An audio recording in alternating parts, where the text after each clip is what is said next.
Hello everybody. Today we are going to create a relationship between two modules in your SuiteCRM system. Okay, so let's go. Imagine you want to build up your supply chain management or work supply chain management inside your SuiteCRM system. Entirely possible. So what you need to do is you've got a vendor, an account, basically a company, and they are selling most likely products to you. And now if I search for products, I can't find any products other than this one here, products and services purchased, but this is the other way around, assuming this is your customer and they would have purchased some products from you, and this will be displayed here. So it's a bit different, not exactly what you're looking for. So you simply need to add a relationship. So how we do this, you're going into the admin area.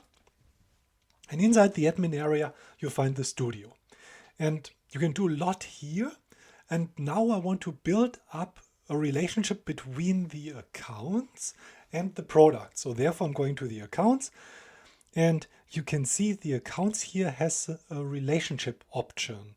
And if you click on the relationship, you already see plenty of existing ones. And of course, no surprise there. We've got plenty here in the subpanels. Therefore, that was to be expected.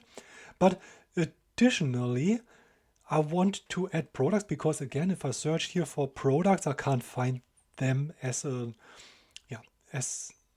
item here on the list of the existing relationships. Therefore, I'm going to add a relationship. And now it's getting interesting. What kind of relationship do I want to add here?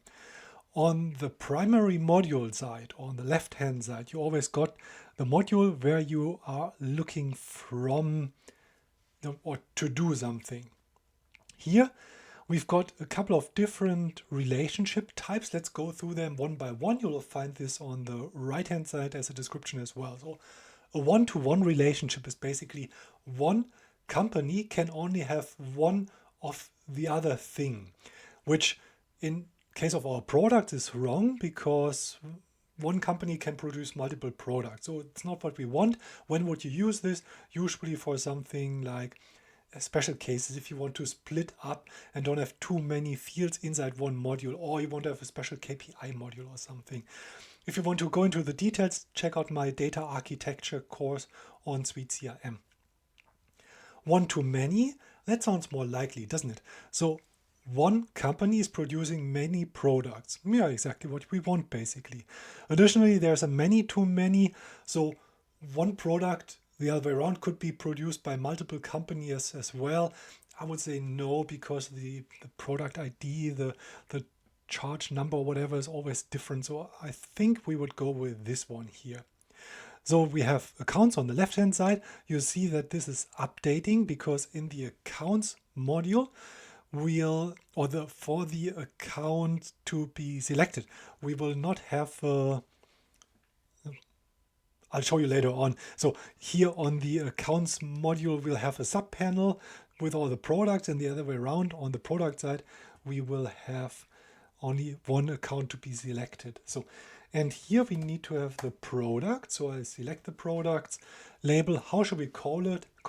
Maybe something like vendor products or something, because now it's in supply chain management, and here you can click specific subpanels, but let's just go with the default here, save and deploy this. It will be deployed into my live system right away, so therefore I shall have it available after this one is done. We'll just take a second more. So let's switch to the account and see what happened here. So on the account, I will just refresh this. And as you can see, I've got products. It's called vendor products. Very well. So here I've got a subpanel.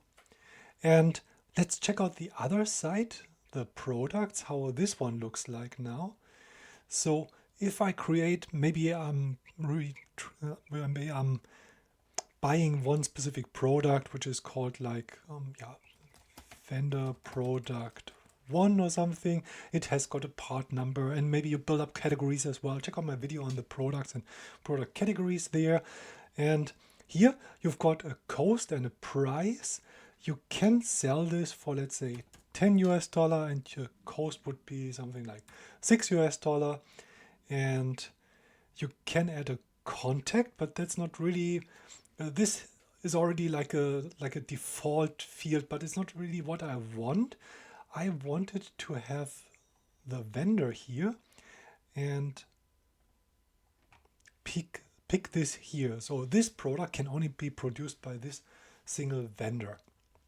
And then if I go to the company now and reload it, you can see that I'm building up a list of my products that I'm receiving or that we're purchasing from this supplier. So as you can see, it is entirely possible to build up relationships between the default modules or the standard modules, but additionally you can create your own modules as well and build relationships between the existing modules and your own modules, or you can create relationships between two custom modules as well. And therefore, you've got the ability to build up your data architecture just as it fits your requirements, fits your business processes. Okay, that's it for this video. Thank you very much for watching. See you next time. Bye.